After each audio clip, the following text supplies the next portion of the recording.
बिस्मिल्लाहिर्रहमानिर्रहीम, अस्सलाम वालेकुम play group class. Welcome back to the maths lesson. आज हम कर रहे हैं जनाब एक्टिविटी नंबर 6 को लेके रिकग्निशन की।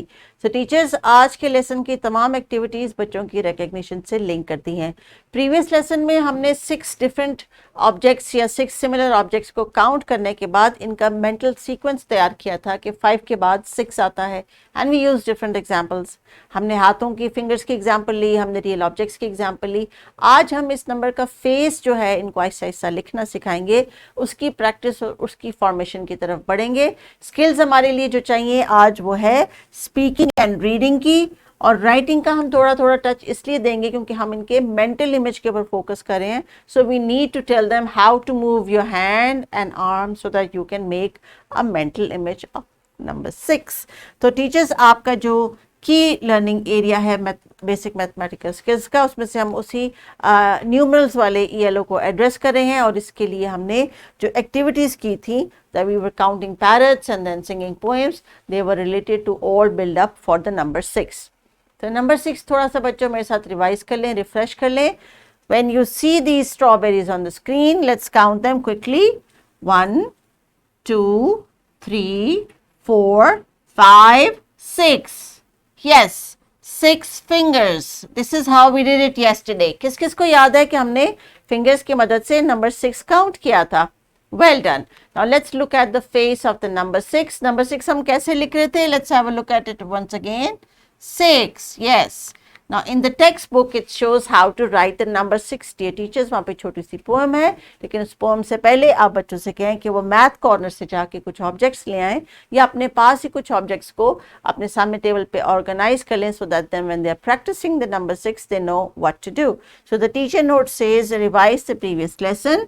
और टीचर्स, जिसको आपने फर्दर कंटिन्यू करना है, बिल्डअप करना है बच्चों की लर्निंग पे। किताब के सफ़े में अगर आप देख लीजिए, there are some number of objects and they know what these objects are. There is a small poem for the formation of the number, जो कि हम बच्चों को एक्शंस के साथ करवाते हैं, and there are 2 activities related to the formation of the number, gross motor activity and objective की जो एक्टिविटी है वो भी आपके लिए दी गई है। तो किताब में सबसे पहले देखते हैं कि नंबर 6 को हम कैसे राइट डाउन करते हैं। बच्चों, हाथ को एक्सटेंड करके नंबर 6 की प्रैक्टिस कीजिए। We go round the clock until it ticks the way to make a 6.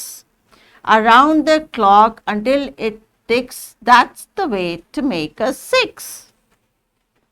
Teachers, if you want to change the formation poem, that is totally up to you. लेकिन इस 6 की image को strong करने के लिए I have suggested the Play-Doh activity. Make sure you give them Play-Doh also to make the shape of the number they are learning, and that is about number 6. So teachers, आज चूंकि day है for recognition, make sure that कि आप इनको flash cards के ऊपर या board के ऊपर या न्यूज़पेपर कटिंग्स पे या डिफरेंट मीडियम्स के ऊपर नंबर 6 लिखने की प्रैक्टिस करवा रहे हैं। आपके पास सॉल्ट ट्रे भी है, सैंड ट्रे भी है, you can use that also, और you can also ask them to go to the playground and collect 6 objects, or use a small stick to write it in the sand or the soil about the number 6 they are learning in the class today. So आपके लिए जो worksheet दी गई है, it is about counting and matching. बच्चे अब आप ये कर सकते हैं because now you are clever ones. So make sure that you're completing your worksheet, and then when you go home you have to revise your numbers from 1 to 6 orally, and if you can count objects around you, that would be wonderful. So teachers, ये play group class है, इनको encourage करें, motivate करें ताकि ये class में भी participate करें, और फिर जब ये घर से काउंट करके आएँ तो आपको खुद बताएं कि हमने कौन कौन से 6 ऑब्जेक्ट्स आइडेंटिफाई किए। Please carry on with the activities. Take care and अल्लाह हाफिज़।